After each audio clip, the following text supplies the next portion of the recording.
Salam əziz dostlar, hər vaxtınız xeyir olsun. Bugünkü mövzumuz relative pronounsdur. Nisbə əvəzliklər dərsidir.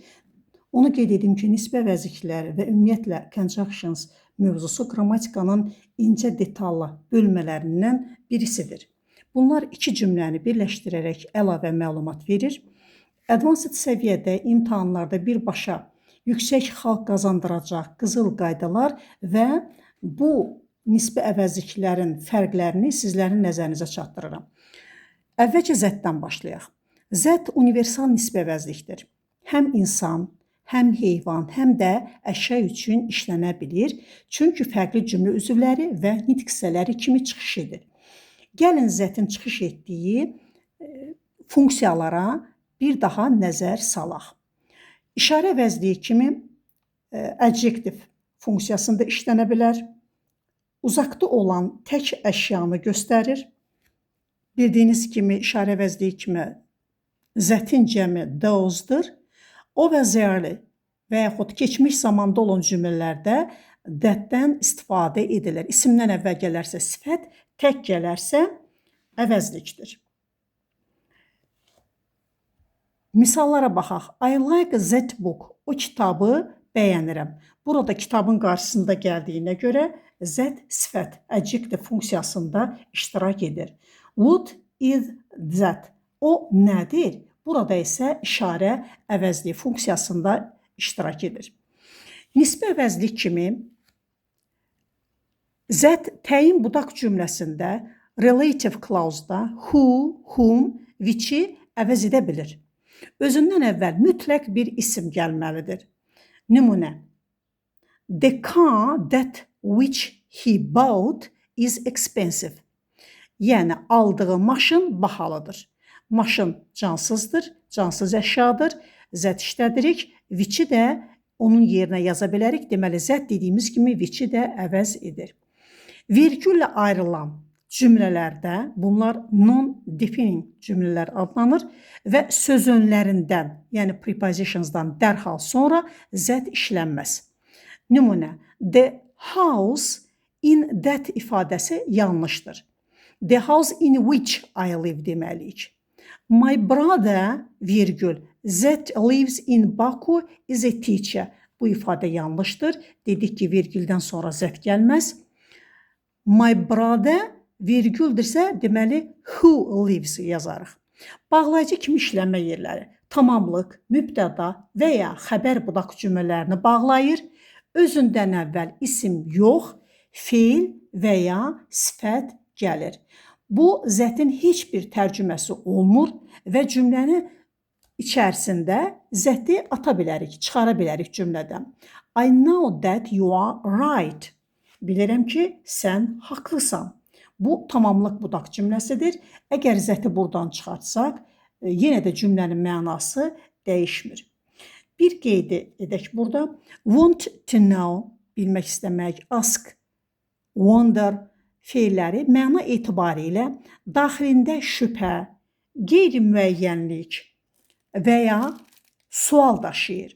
Zət bağlayıcısı isə hər hansı bir dəqiq fikri, faktı göstərdiyinə görə bu zaman biz want to know, asklı cümlələrdə, wonderlı cümlələrdə thatdən istifadə edə bilmərik. Bu feillər özlərindən sonra ya if və yaxud da whether tələb edir və yaxud da ki, bunlar da olmasa testdə WH ilə başlayan water, whether, why kimi sual sözlərindən istifadə edə bilərik. Gəlin nümunələrə baxaq. Deməli, yanlış struktur.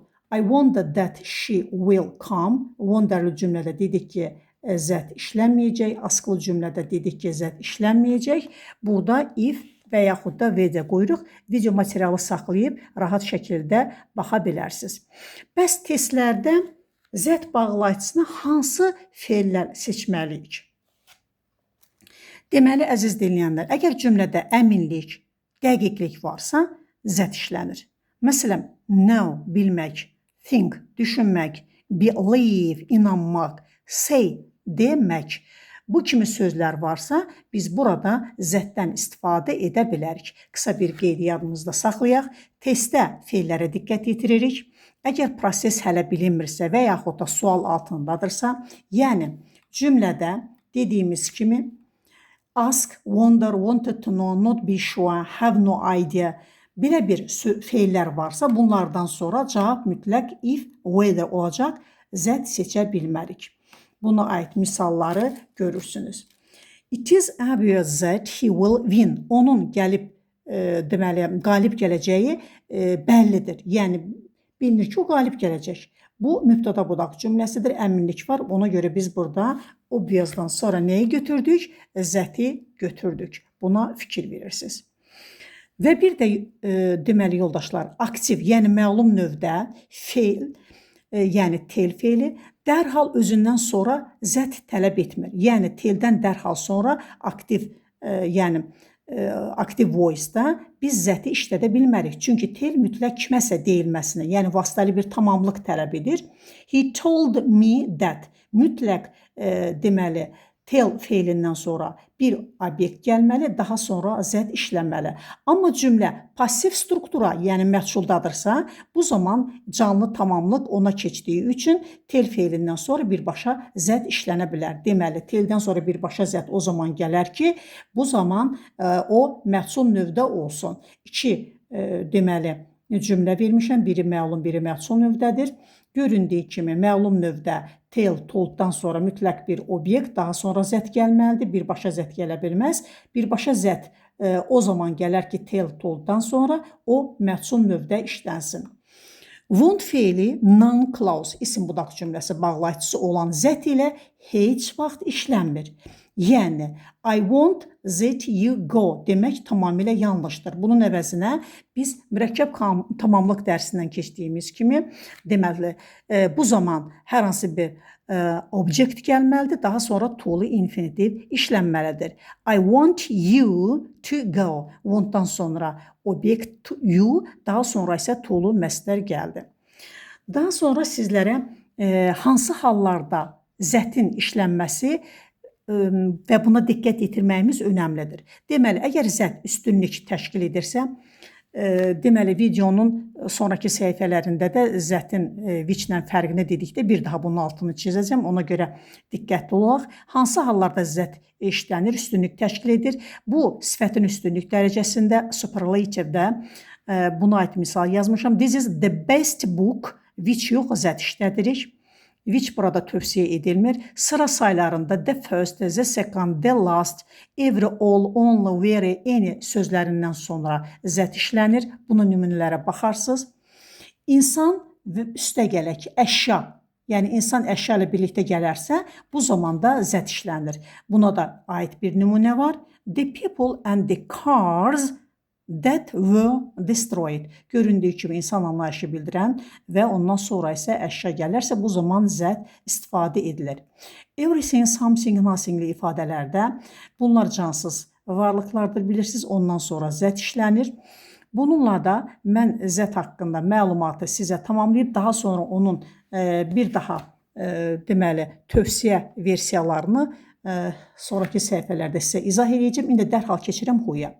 Who, sual, nisbi əvəzlik və bağlayıcı kimi işlənir və bunların fərqlərinə birər-birər baxaq. Who bildiyimiz kimi insanlar üçün işlənir. Mübtəda funksiyasında subject olur. Buna aid cümləni görürsünüz. The man who lives next door is a doctor. Sual sözü kimi işlənə bilər. Interrogative pronoundur. Cümlənin əvvəlində gəlir. Sual verərkən indiki zamanda xəbəri təkdə tələb edir. Eyni ilə bunun kimi what-da who əvəzliyi kimi indiki zamanda mübtəda funksiyasında gedəndə xəbər təkdə işlənir. Buna aid misalı görürsünüz. Who is coming? What has happened? Kimi ifadələrdə göründüyü kimi is, has təkdədirlər. Who hətta bir neçə insanı ifadə etsə, cəmdə olan bir ismi göstərsə belə sual formasının indiki zamanda feil adətən təkdə işlənir. Who-nun nisbi əvəzlik kimi işlənməsi özündən əvvəl insan bildirən isim gəlir və növbəti cümlənin mübtədası və ya tamamlığı olur. Deməli, who həm mübtəda, həm də tamamlıq ola bilir. The teacher who taught us English was great. Burada mübtəda funksiyasında getdi, who-dan dərhal sonra xəbər gəldi. Bağlayıcı kimi özündən əvvəl isim gəlmir, feil gəlir. Kim olduğunu mənasını verir. I don't know. Burada who iki cümləni bir-birinə bağlayır. Birinci cümlənin tamamlığı yoxdur. I don't know, mən bilmirəm nəyi. Who she is, onun kim olduğunu bilmirəm. Deməli, üçüncü bizim ən çox işlənən nisbi əvəzliklərimizdən birisi də whomdur. Whom da insanları bildirir, insan üçün işlənir, tamamlıq obyekt olur. The woman whom I met yesterday is a lawyer. Burada the woman canlı insan anlayışıdır, varlıqdır. Əvəzlik üstə gələk verb gəlib, subject verb birləşməsi gəlib və burada whom işlədirik. Who işlədə bilərikmi? Bəli, who da işlədə bilərik. Nümunələrə baxarsınız. Nisbi əvəzlik kimi deməli who'nun yaxud da whom'un işlənmə yerlərinə baxaq. Əgər testlərdə boşluqlardan əvvəl və ya sonraya baxaraq bizə ən asan şəkildə düzgün cavabı tapmaq üçün who'nu mu yoxsa whom'u seçməyimiz lazım olduğunu analiz edək. Who özündən sonra dərhal feil və ya mübtəda feil gələ bilər. Öncədə də dedim, həm mübtəda gələ bilər, həm də deməli mübtədanı həm də tamamlıq əvəz etdiyinə görə özündən sonra mübtəda xəbər də gələ bilər, who'dan dərhal sonra verb-də xəbər də gələ bilər. Lakin whom isə özündən sonra mütləq yeni bir mübtəda, feil, subject, verb ardıcıllığı tələb edir. Ancaq tamamlığı əvəz etdiyinə görə özündən sonra dərhal feil gələ bilməz. Bilirsiniz ki, obyektal xəbərdən sonra gələr. Heç vaxt xəbərdən əvvəl gələ bilməz. Buna görə də whom heç vaxt xəbərin qarşısında gəlməz, nisbi əvəzlik olsa belə. Sözünü, preposition, boşluğun qarşısına keçibsə, bu zaman who yox, yalnız whom işlədərik. Yəni, tutaq ki, to whom, for whom kimi ifadə yaza bilərik, amma for who deyə bilmərik. Bunu aşağıda yenə də sizə dediyim kimi geniş şəkildə bir də ona xülasə kimi baxa bilərik. Bəs whose nə zaman işlənir? Whose kimin və yaxud da hansının ki? Deməli, whose həm canlılara, həm cansızlara aiddir, mənsubiyyət bildirir. Whosedan əvvəl isim gəlir, sonra da dərhal artiklsız isim gəlir. Yəni təyinsiz bir isim gəlməlidir. Həm insanları, həm də cansız varlıqları, əşyaları göstərir. Nümunələrə baxaq. The boy whose car was stolen. Oğlan, hansı oğlan? Maşını oğurlanmış.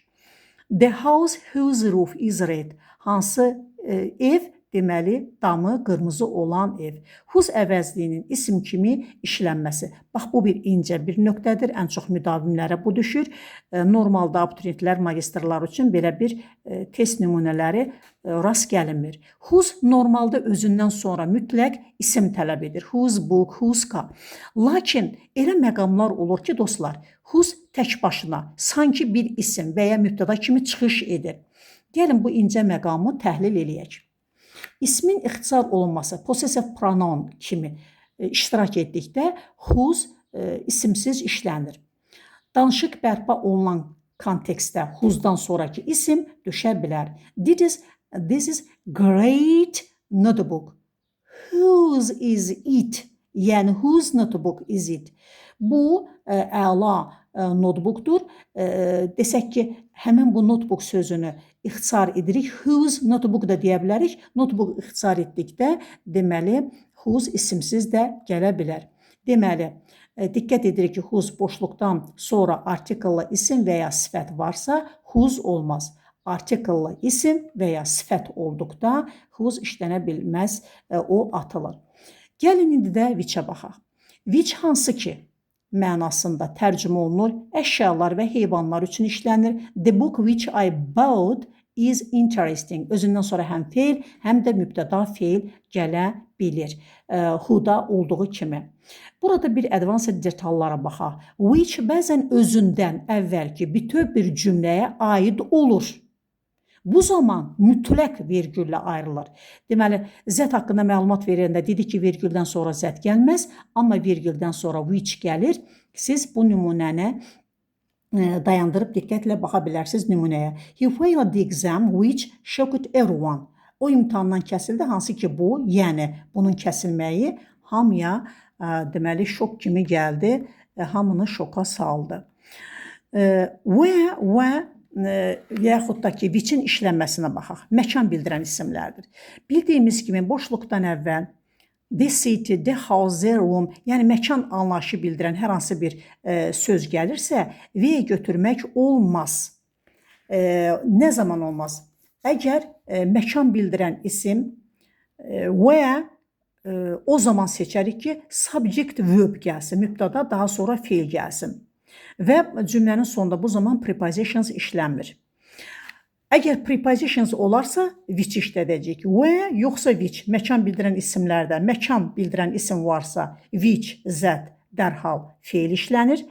Əgər feil gələrsə, məkan bildirən ismi yerinə which, that-i seçəcəyik, və-ni seçə bilmərik. Əgər variantlarda V varsa, V düsturunu, V-ni deməli variantdan çıxardacağıq. Məkan ismi which, mübtəda, feil, preposition dediyimiz kimi preposition in which də ola bilər, which in də ola bilər. Yəni preposition üstəgələk which düsturundan istifadə edirik. Bu önəmlidir. This is the house where I live. Görürsünüz ki, subject verb'dür, məkan bildirən anlayışdır, where gəlir. Əgər cümlənin sonunda live-dən sonra in sözünü olsaydı, burada V-ni yox, which variantını götürmüş olardıq və yaxud da ki, zəti götürmüş olardıq. Videonu dayandırıq, nümunələrə bir də özünüz rahat şəkildə baxırsınız.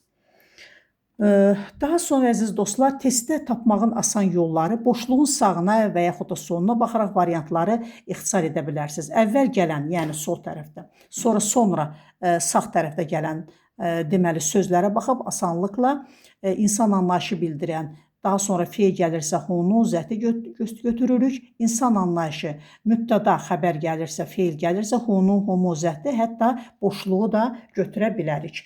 Yəni empty set deyirlər, heç nəsiz bir variantı da götürə bilərik. Cansız və yaxud da heyvan bildirən hər hansı bir isim gəlirsə, feil, mübtəda, yenə də feil, which zəti seçirik. İnsan və yaxud da cansız bir anlayış varsa, artiklsız isim, who'su götürürük. Məkan bildirən isim varsa, mübtəda feil gəlirsə, sözünsüz V-ni götürürük. V in which-ə bərabərdir. Zaman bildirən bir isim varsa, the day misal üçün, mübtəda feil gəlirsə, V-ni götürürük və yaxud da ki, sözünlü on, in, at-li which-i seçə bilirik. Səbəb bildirən hər hansı bir söz gəlirsə, the reason, mübtəda feil gəlirsə, bu zaman why-ı, why-ın əvəzindən for, which-i də seçə bilərik. Burada nisbə əvəzliyin düşməsi ehtimalı nə zaman mümkündür? Nisbə əvəzlik budaq cümlənin tamamlığı olduqda, yəni özündən sonra mübtəda feil gəldikdə cümlədən tamamilə silinə bilər. Variantlarda boşluq işarəsi varsa, nəyə diqqət yetiririk? The book which I read yesterday was great. Which burada atıla da bilər. Bəs nə zaman what? Would heç vaxt təyin budaq cümləsində relative clause-da işlənməz, yəni isim varsa, istər canlı, cansız, biz would'u orada işlədə bilmərik. Boşluğun yerində would'u qoya bilmərik. Yəni, bu zaman variantlarda would olan variantı silirik. Yəni, the money I lost. Burada heç vaxt would'u qoya bilmərik, onun yerinə zəti işlədərik.